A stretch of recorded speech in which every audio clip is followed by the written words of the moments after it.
نو زما عزیزانو د رمضان شریف په میاشت کې هر عبادت اسمان سره خبرې کوي.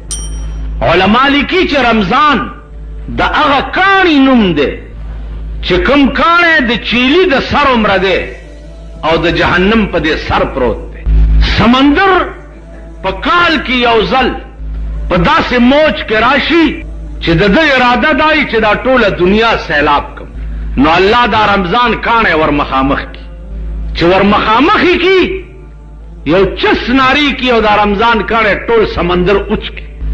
نو په دې میاشت رمضان نامه الله دې د پاره ایښې ده چې په دې 11 میاشتو کې دې څومره ګناه کړي الله د دې میاشتې په برکت ټوله ختم.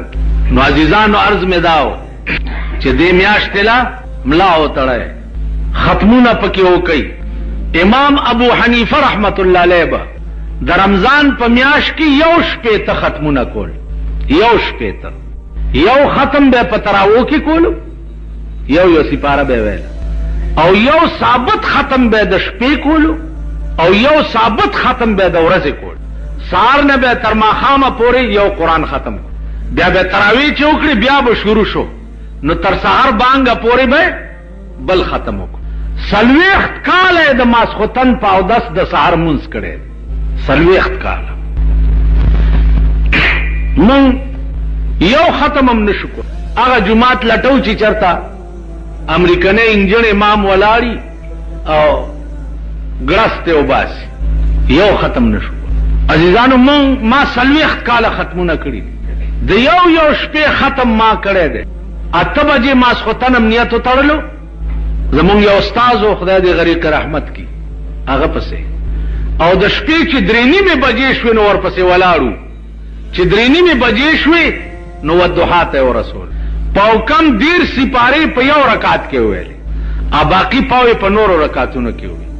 نو عزیزانو عرض داو چې په دغه ورځو کې د قرآن ختم یو په تراوو کې ډېر ضروری دی.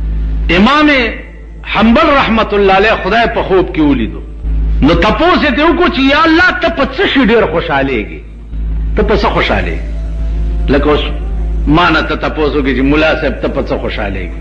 مولیانو طبیعت خو درته معلوم دی چې دی په څه ډېر خوشحالي که نه جي؟ نو داسې هر سړی د خپل شان مناسب په څه نه څه خو خوشحالي، خو بیا په دې نغدو که خیال وکړي هر سړی خوشحالي. نغدو زمونږ بیړه تباه کړه، زمونږ کورونه وران کړه، عمر له زمونږ کور جهنم کړه.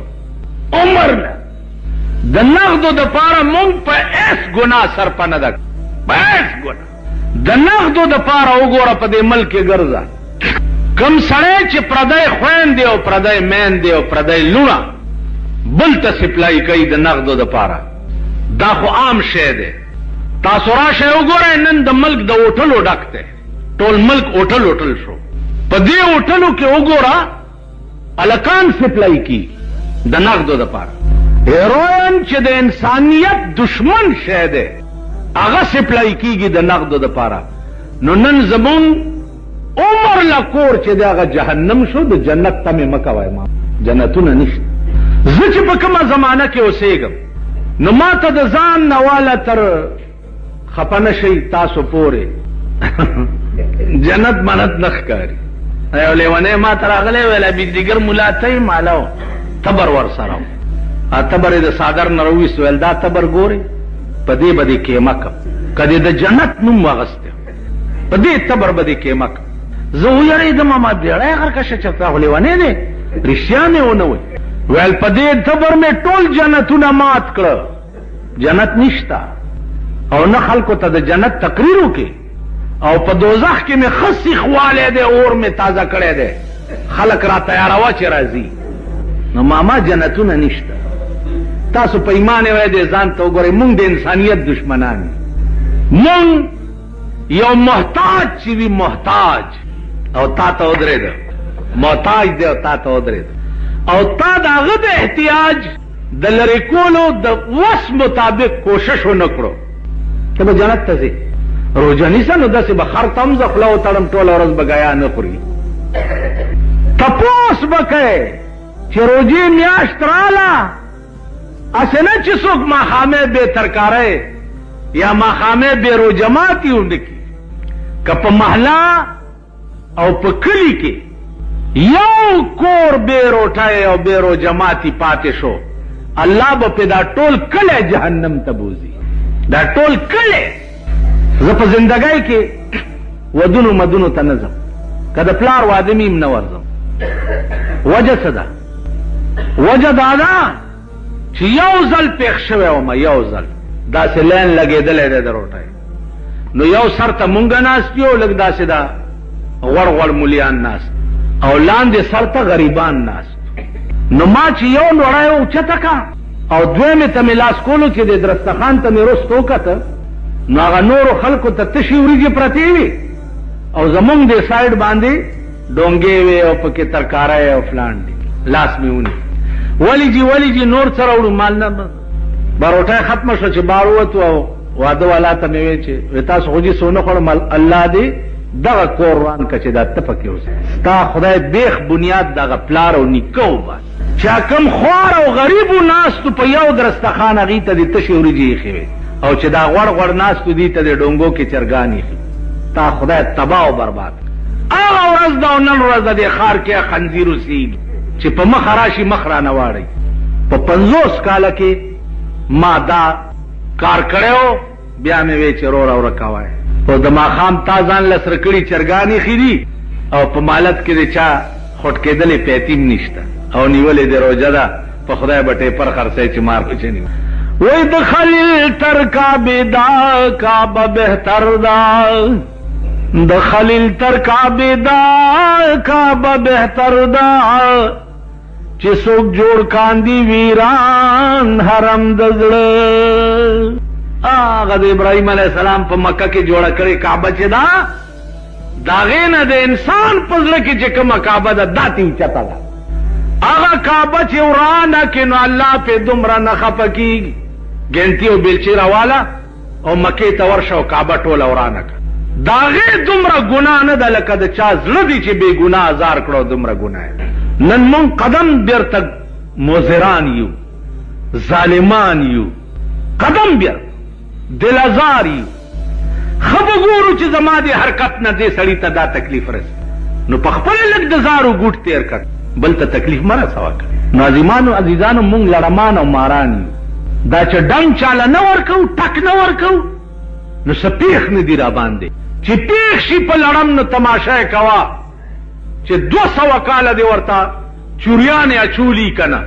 نو امم چی پا لڑم پیخ شی واللہ چی ٹک دا لدر کی نو تاسو مونگ لڑمان تا چی لگ در خیئی وصب نرس نو روجے سرا سرا دی سیزونو تم سوچ کوئے دی تم فکر کوئے پٹ پٹ پتا لگوا پالاکاو گاونڈ کے چھے اسنا چی سوک چرتا بیرو جماعتی پاتی نہیں پٹ پٹ پتا لگاو کنی دغا رو جبا بیا تا دا پارا زولنی وی او تب جہنم تروان کرے نو اللہ دی توفیق در کی مونگ نمخ کی چکم مسلمانان تیر شوی دی پا خدای قسم چی دا خپل خلینا بے اویستا و بل بے ورک خپل بے نهرش پتے رکڑا و بل بے ورک نهر از مونگت تاسو پا ایمان ہوئی زبردست حکم چی زن نهرش پتے رکم زیتال در نو خصوص فراڈ و دوکا ام کنے زما جون ٹولا دوکا دا زما دا اسلام دا نوم غستل چی دی دا ٹولا دوکا دا اس بے نظیر ہم چگی ہوئی چی دا ملک بزے اسلامی مملکت جوڑو لیکن خدای و قرآن تا گورا پارام کینا بس خلق راوستے کے نولے باچہیدہ کوائے اسلام نم چلاڑا او دا دمرا بیہودہ قوم دے جی بے نظیری پا اسلام لفظ اغسطو بانم دین او سبل اورجی دا دی پا جلسہ کی چغی والے کے دے صحبہ نعرہ رسالت یا رسول اللہ نعرہ حیدری یا علی دا دی پا جلسہ کی چغی والے کے تو تقریر خو بیتا سلی دلی نو شاید سے ویو سے کولو سحالو دے قوم ورطا سکول نو اسلام زمون چے دے دا بالکل دا حدیث مصداق دے رسول اللہ صلی اللہ علیہ وسلم فرمائی لی دی چے دا آخر زمانے اسلام چے دے دار چا پخلا کی بیوی دا مرائے نبخکتا نہیں نو زمونگ اسلام صرف پخلا کی دے دا مرائے نخکتا نہیں نو دخلے اسلام باندی با نہ جنت ملاوی گی اور نہ بخدای ملاوی گی اور نہ برسول ملاوی دخلے پہ اسلام بھائی سمجھ کی پاغه اسلام به ارس ملاویږي چا پزړه کې وي او زړونو نه زمونږ اسلام وته دی زمونږ زړونو کې اسلام نشته دا زه په دعوی سره وایم او که کم یو لوی نه لوی میماندار او مسلمان او بزرگ او جنډه په ولاړه دا وایي چې زما زړه کې اسلام دی ما سره د خبرې وکړي اول ورته ځان ثابتوم چې زما اسلام په خوله کې دی پړه کې نه دی او بیا په دته ثابتوم چې پلانې کار دی وګوره پلانې کار دی دا نه چې په ځان جنډې ودرولې دي او خلق ته نګیر چاپیری او لاسونه صفای د دوی ټول خوراک پلیت او مردار او حرام دی د جوارای پیسې په شکرانو کې دوی ته پیش کیږي د شرابو پیسې په شکرانو کې دوی ته پیش کیږي د هیروین پیسو زکات په شکرانه کې دوی ته پیش کیږي نو مونږ ټول مردار خواري مسله خدا ده چې د چا خېټه کې یو نوړای د حرام او پرتې داغه سلويخت ورځې مونږ نه کی یو نوړای او چې د چا ټوله خېټه د حرام وډکې نو منځونه ماما نشته هغه د لیونی کار دی په دې تبر باندې کې مکم کا بیا دې د جنت نو مغسته نو دا لیونی خبره مې په دې اړه لیکلې او دا شعر مې وې چې د خدای په لوی کرم بکیږي په عقل ګرانه د زما د آشنا مینا که د خدای مهرباني وي خو څه بیړه بم پار شي او که په عقل وي او په قانون وي نو قانون په ذات کې مونږ یو قانون به مونږ جنت لو ته نه پریږدي په دې روزه کې خله قابو کوي څنګه روزه چې په خوراک سکاک ماتيږي دا سه روزه چې د بل د پاره کوې کني او د بل شیطانت کې او بل پسې بد وې په دې روزه ماتيږي زما په خبره پوهیږي د بعض ائمه او دا مذهب دی چې د چا غیبت چې وکي په دې روزه ماتيږي نو غیبتونو نه ځان ساته امام حنبل خدای ته وی ته په څه خوشاليږي یا الله نو الله ورته چې حنبلا زما د خوشاله لوی شی چې د تلاوت القرآن دی څوک چې قرآن ډېر لولي زه په ډېر خوشالېږم په دې روزه کې چې اوسګار یې ټوله ورځ قرآن لولئ الله دې توفیق درکړي باقي روزه په څه ماتېږي او په څه نه ماتېږي یو لویه خبره ده چې هغه دنیا په مصیبت گرفتاره ده او بل دا چې د روزې دا بعضې مسلې ګوره هر ملا پوهېږي نه هر چا نه تپوس هم مه کوئ دې دپاره خاص خلک او تپوس به د خاص خلقو نه کوي د علماء دیوبند دا فتوا ده او مولانا شبیر په دې کې مستقله رساله لیکلې ده چې په روزه کې سړی ستن وای نو روزه پې نه ماتېږي ستنوال په مټ کې یا په پتون کې په دې روزه نه ماتېږي روزه په هر هغه شي ماتېږي چې هغه جوف د دماغو او جوف د خېټې ته معدې ته رسي په هغې روزه ماتېږي چې کوم هغه مستقر د جوف ته کوم شی نه رسي په هغې روزه نه ماتېږي د انجکشن دوایي په غوښه کې سرایت کوي او جوف د معدې ته هم نه رسي او جوف د دماغو ته هم نه رسي تاسو خیال راغلی نو انجکشن والو باندې روزه نه ماتېږي دنیا مولیان به درته وایي دارو پکې دننه لاړه نو څنګه روزه ماته نه شو وایي نشته او که ډېرې تنګولی دې مرۍ نه ونیسئ او په وله کې وغورځوئ وای ملا سے پکې نشته په آرام کېنه بنیادی خبره ما تاسو ته عرض کړه چې په هیڅ انجکشن روزه نه ماتېږي دا تحقیق چې علماء دیوبند کولو او دا فتوا یې ورکوله نو د دنیا ډاکټران او ماهرین یې راجمع کړي او دا ریسرچ یې وکړو چې د ستنې دارو کم ځای ته ځي نو هغه تحقیق نه بعد بیا فتوا ورکړه چې اوس په دې روزه نه ماتي د دیوبند علماو چرې جوګت نه دی ویشته کته وای چې ستنې دارو دننه لاړه نو په روزه کې چې سړی ولامبي نو د ویښتو د بیخ کې سوری دی که نه دی د بدن د ویښتو بیخ کې سوری دي نو په دې سورو کې چې اوبه دننه بدن ته لاړې شي هم په کار دا دی چې روزه ماته شي سترګو کې دارو اچولو باندې روزه نه ماتېږي غوږ کې دارو اچولو باندې روزه ماتېږي ځکه د غوږ کنیکشن چې دی هغه د جوف د دماغو سره دی د سترګو کنیکشن ور سره نشته استنجا چې کوئ د لږ لوی او دسماتي ځای چې وینځئ نو ډېر به کولاو نه کښېنې که لاندې نه اوبه دننه لاړې نو د هغې تعلق هم جوف د معدې سره دی بیا هم پرې روزه ماتېږي خیال هم رات بعضې سودایي غوندې سړی که نه بس خو لګیایي نو دې وجې نه دا د څه باتای چې دا اگر باتای دا اگر باته د ورځې بعضې دکانداران ځان ته لوګی کوي د دې دا لوګی چې سپېږمو کې لاړ شي په دې هم روژه ماتېږي ځکه چې د سپېږمو کې دارو اچولو سره هم روژه ماتېږي د دې تعلق هم جوف د دماغو سره دی سپېلني لوګی کول ځان ته هغه لوګي چې لاړ شي اوس تاسو به دا وایي چې دا ښځې چې پخلی کوي او شنه لرګي وي او پوکي ورکوي او لوګی په پوزه کې ننوځي که نه کټوای پخوي یا روټۍ پخوي قربان د شریعت نشي ښځې معاف کړي دي چې که ښځه روټۍ پخوي روټۍ یا کټوای پخوي او د هغې په سپېږمو کې لوګي ننوته نو روژه پې نه ماتېږي ځکه هغه عذر دی یا د بعضې ښځې میړه چې دی د کلنکار بچی مالګه کمه ده او مالګه زیاته ده او مرچکی دسې دی او پلانې دی او دا بعضې سړی بار ګیدړي کور کې ښځو له زمرۍ خیر اوس ټول سړي ګیدړان دي که خیر اوس ښځې زمرۍ دي لاړئ د ممۍ بڼه یې کړئ اوس ښځې به داسې سورۍ ګرځي لکه اسپې هغه زمانې لاړې وی وہ دن گئے جو خلیل خان فاختہ اڑایا کرتے تھے چې ښځو به ستا حکم منلو هغه زمانې لاړې کلو کې غرونو کې بعضې سړی ناړي دی مالګه کمه زیاته باندې جګړه کوي اسلام دا اجازت هم کړی دی چې د ماښامي په ټایم کې کټوای پخی ښځه نو هغې ته لږ سکل هم په ژبه روا دي خو بیا به یې زر توکي چې مالګه تې کمه زیاته نه شي سکل هم ورته روا دي تاسو خیال راغی نو تکلیف مالا یطاق په اسلام کې نشته کم شی چې ستا د وس نه بار دی هغه اسلام پتا ضروری کړی نه دی یو سړی دی داسې بیمار شو 104 105 106 ټمپریچر دی او هغه ډاون کیږي نه بې د دوایانو نه اوس ملیان ورته وایي چې نه تر هغې به روژه نه ماتېږي تر څو ځمکه او اسمان پیژنې نو په ایمان یې وایه چې دی ځمکه او اسمان پیژندل پرېږدي نو دی به مړي که ژوندی به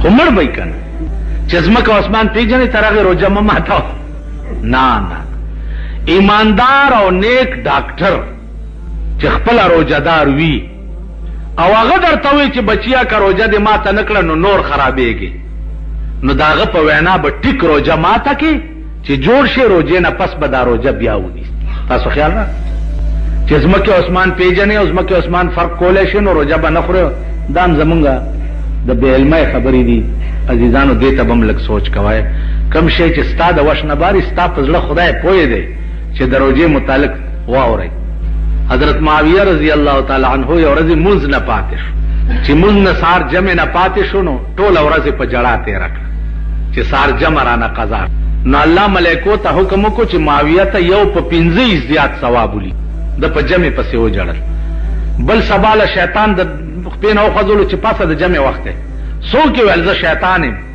ویل پرون چرته وی پرون ما وی چې ثواب در نه لاړ شي خدای درته 15 درجې زیات ولیکلو نو پاسه چې نه درته زیات ولیکي نو خدای دار جمع ته قضا شو او ثواب یې یو په 15 ورکو نو خدای ستاسو زړه ته ګوري ظاهري عمل ته نه ګوري د رحمان د زړه د حال خپل یار ورته وی چې نمره لیوانې نه چې دا تمره ته چغې وهې هغه ورته د رحمان د زړه د حال خدای خبر دی چې په زړه کې د یار د غم څه دي ستا پړه کې چې د خدای د وجې څه شي که نه او خدای د پاره دې کومه مینه وي قسم په خدای چې ټوله روژه وخورې که نه هم به خدای اجر درکوي خو چې درد دې پړه کې وي عام طور باندې زمونږ په دې ملک کې که تاسو خیال وکئ بلکې نه زمونږ په ملک کې په تمام عرب ممالکو کې خاص طور باندې په مکه معظمه کې او په مدینه منوره کې 20 رکعاته تراویح بعض حضرات تی زمونږ په دې ملک یا نور ملکونو کې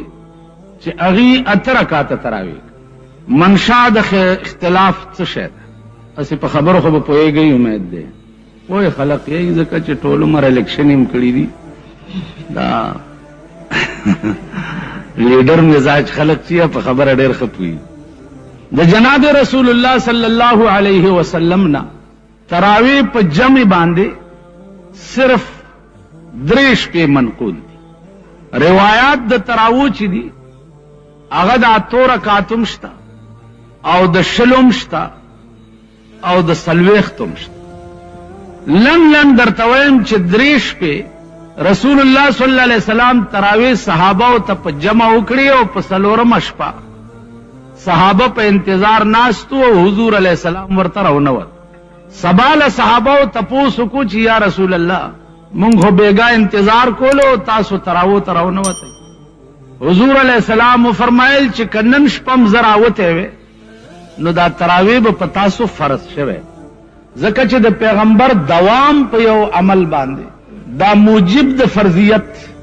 نو زم بیگا ذکر او نوتم چې دا تراویح په تاسو سنت پاتې شي او فرض در باندې نشي. ما په خبره پوه شوي. بل خبره دا ده چې د حضور علیہ السلام دور خو په دې رنگ باندې تیر شي. د ابوبکر صدیق رضی الله تعالی عنه دور خلافت شو، هغه هم په دې رنگ باندې. د عمر فاروق په دور کې چې روزه رااله نو صحابه ټول په مسجد نبوي کې جمع شو او عمر فاروق انتخاب د هغه امام وکړو چې چاته قرآن ډیر یاد، هغه د مخکې شي او 60 رکعاته تراویح دي.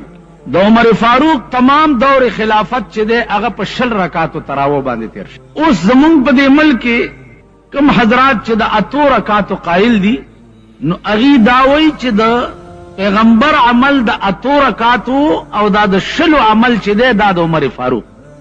اوس عزیزانو دا علمی خبره ده چې قول او فعل د صحابي دا په باب د ما لا یوقلو کې محمول وي په سما باندې. صحابي چرې د ځانه کار نه کوي، چرې، ځکه چې صحابه ټول معیار د حق دي. دا نن چې تاسو د قرآن ختم وکړو یا قرآن ته د خدای کلام وایي یا ځان ته مسلمانان وایي، دا ټول د صحابه برکت. ځکه چې صحابه چې دا د پیغمبر نه برای راست اخذ کون کیو د دین، برای راست اخذ کون کیو د قرآن، برای راست اخذ کون کیو افعال اقوال اطوار د پیغمبر، دا برای راست. نو نن چې کومه نقشه د اسلام تاسو ګورئ او ستاسو په مخ کې پرته ده نو دا د صحابه وجه. که دا ثابت شي چې صحابه هم په منځ کې خیانت کون کیو یا صحابه هم په منځ کې غدارانو، نو بیا تا او ما سره چې کوم اسلام دی د دې څه ګارنټي کېدی شي چې دا صحیح هغه اسلام دی چې کوم پیغمبر ویل کېدی شي؟ هلکه ما یو خبره وکړه او دا زما خبره چې دا تاسو ته د ارشاد نقل کړه، نو که زما خبره به صحیح اله ته تصور کې چې اول اعتماد به په دې ارشاد کې یا په دې امام صاحب دی کې، ٹھیک ده جی؟ په دې مولانا روح الامین به ته اعتماد کې چې دا دی چې څه وایي بجلیګر ملا هم دا ویلی دي، او که ته ووایې چې دا غدار دی نو زما خبرې څه ګارنټي شته چې دا به صحیح تاسو ته نقل کړي؟ کېدی شي ده پکې د ځانه څه ګډوډ کړي. زما په خبره پوهېږي؟ که صحابه په منځ کې خائنان او غداران تصور کړي شي نو بیا ستا او زما منځ کې چې کوم اسلام پروت دی د دې هېڅ ګارنټي نشته چې دا همغه اسلام دی چې کوم د اسمان نه راغلی او جناب رسول الله صلی الله علیه وسلم دنیا ته پیش کړی. نو صحابه الصحابه كلهم عدول، صحابه چې دي دا ټول عادلان دي او صحابه معیار د حق. دا ما ویلي، دا زما خبره نه ده، دا د پیغمبر سردار کونین خبره ده. فرمایي چې اصحابی کالنجوم بأیهم اقتدیتم اهتدیتم، زما صحابه پسان د ستورو دي، هر یو پسیم چې اقتدا وکړه دغه صحیح لار. تاسو خیال راغلی؟ نو صحابه چې دي دا معیار د حق. زمونږ دا ایمان دی چې پیغمبر نه پاتې شوی دین صحابه، تابعین، تبع تابعین، ائمه مجتهدین، ائمه مفسرین، علماء کرام، دا همغه رنگ دی چې کوم اسمان نه نازلو نو صحیح تر مونږ پورې د دې خلقو په واسطې را رسېدل. نو اول به دا ایمان ګڼئ چې صحابه چې دي دا معیار د حق. ځان نه به د شیعګانو وروڼه نه جوړوئ. شیعه او زمونږ منځ کې څه اختلاف دی؟ شیعګان وایي چې د حضور نه رستو خلافت حق د حضرت علی او ابوبکر صدیق واغست، نو په دې زمونږ او د هغوی جګړه ده. نو زما ورسره جګړه نه کوم، او زه ورته دا وایم چې تاسو په ایمان ووایئ چې کوم سړی په کور کې خپلې ښځې سره فیصله نشي کولی، خپل زوی سره نشي کولی، خپل لور سره نشي کولی، هغه دا حق لري چې نن نه 1400 کاله رستو د صحابو فیصلې وکړي. هلکه خوار شي ستا ښځه یې رڼی ګډه ده ټوله ورځ بار ګرځي، پاغه باندې د صاحب قابو ناراضي او داغه سره فیصله نشي کوله. ته نن نسور لسو کال رستو لاړې د ابوبکر او د عمر او د عثمان او د علي فیصله تکه داغه د فیصله حق د چا دی؟ سردار کونین فرمای انما انا لکم مثل الوالد لولده.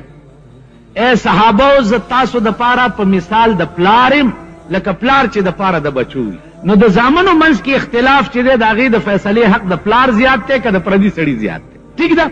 صحابه منځ کې کڅ اختلاف پېښ شوی وو نو هغه حق د فیصله د جناب رسول الله صلی الله علیه وسلم دی. هغه حق د فیصله استاو زمانه دی. پاتې شو دا چې خلافت د حضور علیه الصلاۃ والسلام چرته یو ضعیف روایت هم نشته چې هغه دا ویلي چې ما نه رستو خلیفه به حضرت علی وي. چرته وصیت د پیغمبر نشته. پیغمبر دا شی په قوم پرېښو چې ما نه رستو قوم پوهېږه او انتخاب د امیر. تاسو خیال راغی د حضور وفات چې وشو قوم او صحابه ټول را جمع شو او انتخاب د امیر کولو. انتخاب د امیر ټولو په اتفاق سره د ابوبکر صدیق رضی الله تعالی عنہ. اوس هغه بیا څنګه امیر؟ هغه وروره داسې امیر نه و. مونږ دا خیال کړی دی چې راته ښکاري چې ابوبکر صدیق ټول مال حالو والو حضرت علي ته اډو څه پرېنښوه. ځکه مونږ خو په دې قهر د شنډه خرونه یو ډنډ کې ټغېږو که نه. مونږ خو دا خیال دی چې راته ښکاري چې دا د پاکستان خزانه وه دی چې پې وزیر شو دا هر څه یوړه مونږ یې پرېښو په ډاګه. هلته خلافت د ابوبکر څنګه و؟ نن ته بیعت شو او مازیګر له څادرې په اوږه اچولې دي بازار طرف. نو د روژې متعلق څه ضروري خبرې ستاسو په مخ کې عرض کول دي. عزیزانو 15 ارکان دي د اسلام چې هغه 15 ارکانو باندې د ټول اسلام دارومدار دی. په هغه 15 ارکانو کې یو رکن چې دی هغه روژه هم ده. او دا یاد لرئ چې هر یو شی دا فرض کیږي په حکم د پروردگار عالم باندې چې د کوم شي متعلق حکم یې د الله تعالی هغه شی فرض دی. د روژې متعلق هم قرآن کریم کې د الله حکم دی فمن شهد منکم الشهر فلیصمه. چا باندې چې د روژې میاشت راشي او د اهل د روژې وي نو د روژه ونیسي. نو د روژې میاشت را روانه ده. الله دې مونږ او تاسو ټولو ته د صحیح روژې نیولو توفیق نصیب وفرمایي. قرآن کریم کې الله عز اسمه ارشاد فرمائی چې یا ایها الذین آمنوا اے ایمان والاو کتب علیکم الصیام فرض کړل شوی د پتاسو باندې روزه کما کتب علی الذین من قبلکم لکه څنګه چې فرض شوی او په هغه کسانو باندې چې کم تاسو نه مخکې تیر شوي. کم قومونه چې تاسو نه مخکې تیر شوي دي نو روزه په هغې هم فرض وه یوازې په تاسو نه ده فرض. علما لیکي چې د روژه کې راز څه دی؟ آخر خدای پاک ته څه په لاس راځي چې د سحر نه واله تر ماښامه پورې خلق د لوږې او د تندې نه مړه کړي. ما په خبره پوهېږئ؟ ځکه چې الله ته پته ده چې کوم خلق روژه نیسي او کوم یې نه نیسي. نو چې ده ته پته ده چې دا خلق یې نیسي کمرې هم نیسي نو بیا ولې دا امتحان په باندې کوي؟ نو عزیزانو د امتحان دو وجې وي. یو وجه د امتحان دای چې ممتحن ته د مخکینی سړی پته نه نو امتحان پې وکړي. پته ورته نه چې دی په دې تعلیم کې قابل دی او که نه دی نو امتحان ورته کېږي پرچه لاس کې ورکړي چې بی دا مضمون ولیکه. نو د الله متعلق دا ویل چې ده ته پته نشته نو دا خو ناممکنه ده. ځکه چې الله د هر چا په سینه عالم دی او هغه ته پته ده او د هر چا قابلیت هم ورته معلوم دی. دغه سوال په هغه ځای هم واردېږي چې ابراهیم علیه السلام ته نمرود اور جوړ کو او دومره لوی اور و چې په شپږو میاشتو کې خو ایله تازه شوی و. اوس دې امتحان ته ګوره چې څه وخت کې نمرود دی دې اور ته ورچي چې منې کېږي د خپلو خبرو نه او که دې اور ته دې اچو. ابراهیم علیه السلام ورته وفرمایل چې منې کېږم خو نه ورچو. چې اور ته ور واچولو نو دغه وخت کې جبرائیل علیه السلام ورته راغی نو ورته وی چې وایا سه امداد درکم په ډېر لوی اور کې راوغورځېدې. نو ابراهیم علیه السلام ورته فرمایل چې نمرود څوک دی چې ما په اور کې واچي؟ چا چې اچولی مغه پوهېږي او امداد یې پوهېږي. نو یو بله د خوند خبره درته عرض کم. رسول الله صلی الله علیه وسلم چې معراج ته تلو نو د معراج په شپه باندې سدرة المنتهی کې جبرائیل ورته وی چې دې ځای نه زه مخکې نشم تلی. نو رسول الله صلی الله علیه وسلم ورته فرمایل چې او جبرائیل یو بدل درنه عالم زما نیکه ابراهیم علیه السلام چې په اور کې نمرود اچولی نو تا ورته ویلي چې امداد درکم. اے ابراهیم دې وخت کې زما هغه ځای ته رسۍ کېږي چې ستا نه کېږي. نو زما نیکه درته وی چې نه چاته چې ستا رسۍ کېږي اما ګوري لګیا دی. نو نن وایه جبریل هغه ځای ته زه روان یم چې کوم ځای ته ته نشې رسېدی نو که څه خدمت دي راته ووایه چې مخکې درته پیش کړم. نو ابراهیم علیه السلام ورته وفرمایل چې نمرود څوک دی چې ما په اور کې واچي؟ وی داسې بې اختیاره دې را ټوپ ولې کو؟ نو ابراهیم علیه السلام ورته وایي چې خبره دا ده چې دا د نمرود وس کار نه او نه د نمرود کار دی چې دا څه ما سره کېږي لګیا دی. دا کولو والا بل دی. زما محبوب او معشوق دی. په دې خوشحالیږي چې زه اور کې وغورځېږم. نو چې زما معشوقه پې خوشحالیږي نو دا بې اختیاره مې ور ټوپ ځکه کو. ډاکٹر اقبال وی بے خطر کود پڑا آتش نمرود میں عشق عقل تھی محو تماشائے لب بام ابھی. دا عقل تقاضا خداوا چې دی اور ته ور ټوپ کم او کنه سوچ میں کولو او دا عشق تقاضا دا ده چې سوچونه به نه کې بس وردانګې به. نو عزیزانو روجه چې دا الله ته څه په لاس ورځي نو مارز دا وکړو چې د محبوب امتحان په سړی چې دی د هغې دوه صورت ای. یو صورت دای چې دته معلوم نه وي چې دی به په دې امتحان کې پاس شي او که پاس به نه شي نو د خدای متعلق خدا خبره ناممکنه ده. یو صورت دای چې په هغې امتحان دې دپاره کوي چې نورې دنیا ته سبق شي چې تاسو هم بني آدم یئ او دعوه کوئ د دې خبرې چې موږ د خدای عاشقان یو. نو تاسو هم انسانان یئ او ابراهیم علیه السلام هم انسانو. اغم دعوه د عشق کوله بے اختیاره اور ته ټوپ کړو. اغم دعوه د عشق کوله د زوی په مرۍ چاړه کېښوه چې زما خدای ویلي چې زوی حلال کړه نو بسم الله الله اکبر. نو د ده د عشق دنیا ته ښودو چې سبا ته دا ونه وایې چې یا الله ما تا دپاره دا کړي او ما دا کړي او ما دا کړي نو زه به درته سیمپل پیش کم چې ما دپاره کولو والا چې و هغه دا و لکه ابراهیم علیه. ما په کال کې یو ځل په تا روژه راوستې وه نو هم ټوپونه دی وال غرق شو. نن خو ډېره ګرمي ده نن وږی ډېرې ما نن تږی ډېرې ما په دې روژه کې یو دا خبرې ګورئ نن مې پېشمنی نه دی کړی او نن مې چې چای نه دي څکلي اوده پاتې شوم او بانګ یې را باندې وویو. ټوله ورځ که تاسو خیال وکړئ مونږ دا خبرې کوو دا به نه وی.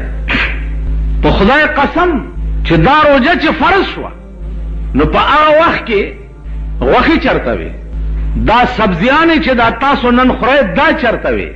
یو کدو به هغه به هم ډېر په مشکله پیدا کېد او چې پیدا به شو نو رسول الله صلی الله علیه وسلم کدو لګیا دی پرې کوي نری نری پرې کوي. جی دومره نری ولې پرې کوئ؟ وایي دومره نری ځکه پرې کوم چې یوازې زه نه یم چې لږه ښوروا پکې وکړو چې د ګاونډیانو ته هم لږه لږه ور. د رسول الله صلی الله علیه وسلم ترکاري به چې وه نو هغه به چې پاو شی و نو پکې دړی اوبه به وي. تالی چې و د هغه د لرګي جوړو نو هغه یو تالی دومره لویو چې څلورو کسو به اوچتولو. څلور کسۍ چې اوچتۍ اندازه وکړي د دې نیم جومات عمره تالی به وي نو هله به څلور کسه اوچتۍ.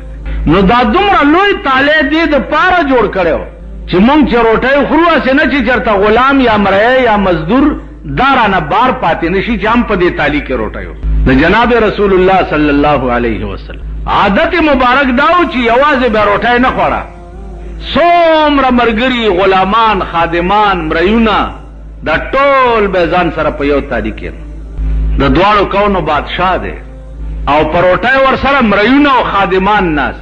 نن چې د دوانو افسرین هغه نوکر ځان سره کېنئ یا ډرایور ځان سره په روټۍ کېنئ یا خدمتګار ځان توبه استغفار او بیا لا چې خان نوابي په دې پاکستان کې وګورئ دا پاکستان به خدای غر کوي نه په دې هفته کې وګوره په ټول پاکستان ګلۍ وورېدې، شلګونه کسان پکې مړه شو. یو علاقه داسې نه ده چې ګلۍ پې نه ده ورېدلې. نو پرون مې چاته وی ګلۍ لا څه کوې، اوس د آسماني د بل قهر انتظار کوئ چې کم قهر به در باندې وري، کم افت به در باندې وري. پخوا خو به دا و چې ښځه به ګډېده او سړو به یې تماشه کوله، اوس سړي ګډېږي او ښځه یې تماشه کوي. په شرمونو دا ملک و شرمېږه چې شرمېدلی به څه شرمي. پخوا به ښځه ګډېده او سړي به یې تماشې ته ناست.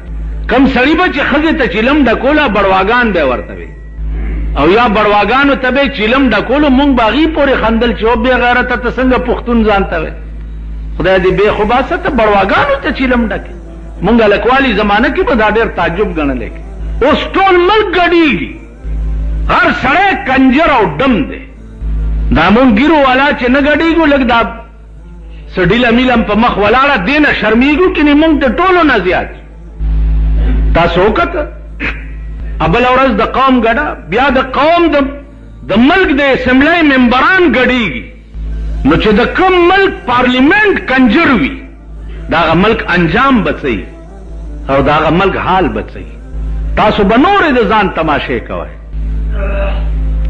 نو عرض مې دا و چې روجا په دې ملک کې هم غریبو ته راغلې ده، سرمایدار روجې نه نیسي.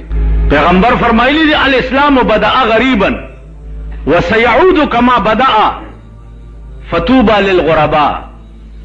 اسلام په ابتدا کې یو ناشنا شی و، چا نه پیژندو، او زر دی چې بیا به ناشنا شي، څوک به نه پیژني. فتوبى للغرباء، خوشحالی دی وي د غریبانو خلقو دپاره. خو زه د پاکستان غریبان هم چې دی په دې حدیث لاندې نه ګڼم. پاکستان غریبان دي، خدای په خړ سیلاب یوړي. څومره ډمتوب او کنجرتوب چې نن د غریب په دماغ کې دی، دومره د سرمایهدارو نه دی. تاسو ورشئ کابلی ته مازدیګر ټایم کې وګورئ، کل هم به پکې دا د غریبان او سټمارې او د شاخه تاخه زامن دا به ګورئ. د ورځې به پالشونه کوي، د ورځې به مزدورۍ کوي، او مازدیګر کې به سینما کې ګورئ. نو عرض مې دا و عزیزان چې دا قوم د قوم زما په دې سترګو سترګو کې کېږي چې صافت لاندې به راځي. اوس په دې به خدای عالمي چې صافت به پې نازلې. بار تقدیر روجا الله فرض کړی دې دپاره ده چې دنیا ته وښئ، بیا خاص کر ملیکو ته وښئ چې تاسو وګورئ. دا تاسو ویلیو چې بني آدم مه پیدا کوه، دوی به څه چل کوي؟ پردی وینې به تویئ، پردی کورونه به ورانئ. مونږ ډېر یو ستا عبادت دپاره. اوس وګورئ زما په بندګانو زما امتحان دی. سهار نه تر ماښامه پورې 14 ګنټې ما دپاره لوږه او تنده تېروي که نه تېروي؟ نو ستاسو په روژه باندې به الله د ټول کائنات په ملایکو کې فخر کوي، په تاسو به فخر کوي. حدیث کې راځي چې د قیامت په ورځ جنت ته چې خلق ننوځي، یو دروازه ده، د هغې ریان نامه ده. ریان دروازه به خاص کر روجهدارو ته آواز کوي چې تاسو زما په دې لار جنت ته ننوځئ. نو زما عزیزانو په دې نعمتونو کې چې دا د شپې تاسو خوړلي او دومره وخورئ چې بیا بل ماښام له مو مړه نه کېږي. ملایانې د شپې وګورئ د دې پیوالاو په دوکانونو باندې لوښي ورته پرېښي چې ملایي، دا غوړې خورواګانې، خوار نه خوار او غریب نه غریب سړي تم الله تعالی پښمنی کې پراټې نصیب کړي. جناب رسول الله صلی الله علیه وسلم د بدر په جنگ کې د روجې میاشت وه او د اړ په شکال ورځې صحابه روجې م نیولې وې او جنگ م کول، او داسې روجه یې نیولې وه چې ماښام نور څه د خوراک نو یو قجوره 2 کسو باندې نیمه کړې وه، نیمه تا وخوړه او نیمه ما وخوړه. په دې م روجه م نیولې او سبا له د بدر په میدان کې جنګ هم کوله. تاسو به څه کوئ؟ رحمان بابا وی په عوض دې کم طاعت دی ورته کړی، په عوض دې کم طاعت دی ورته کړی، دا نعمت چې په هر شام او هر سحر خورې. سهار او ماښام چې کم نعمتونه ته خورې، د دې بدل کې دې کړي څه دي؟